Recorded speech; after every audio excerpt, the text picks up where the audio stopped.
Hello అందరికీ. ఇవి చూసారా కేక్ స్టిక్కర్స్ అన్నీ? మీకు ఈ వీడియో గనక కావాలి అంటే నాకు మీరు కామెంట్ చేస్తే నేను చేసి చూపిస్తాను.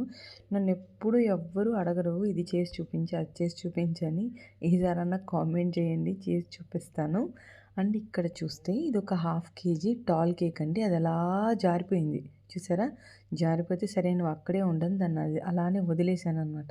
ఇదొచ్చేసి మన డార్క్ కాంపౌండ్ మెల్ట్ చేసి మౌల్స్‌లోకి వేసి ఫ్రిడ్జ్‌లో సెట్ చేసి పెట్టున్నాను.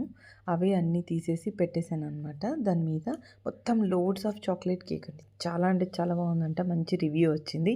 ఈ హార్ట్స్ చూసారా? నేను ఈ హార్ట్స్ దేనికోసం తయారు చేశానో గుర్తుందా? అది గుర్తుంటే కామెంట్ చేయండి. అండ్ ఇక్కడ మొత్తం చాక్లెట్స్ ఇలానే పెట్టేసాను. యాక్చువల్‌గా ఓరియో బిస్కెట్స్ అవన్నీ పెట్టమన్నారు కానీ తెలుసు కదా మనం ఉన్న దగ్గర అవి ఏం దొరకవని. సో ఉన్న వాటితోనే పని కానించేసాననమాట. అండ్ ఇక్కడ షార్ట్స్ పెట్టేసి చాకో చిప్స్ వేసి గోల్డెన్ స్ప్రింక్లర్స్ వేసి కేక్ లుక్ ఫినిష్ చేశాను. ఈ కేక్ లుక్ మీకు ఎలా అనిపించిందో కామెంట్ చేయండి. ఇలాంటి మరిన్ని వీడియోస్ కోసం please like share and subscribe. Weight half KG, use చేసిన 4.5 inch, weight half KG. Bye. Final pick ఇదే.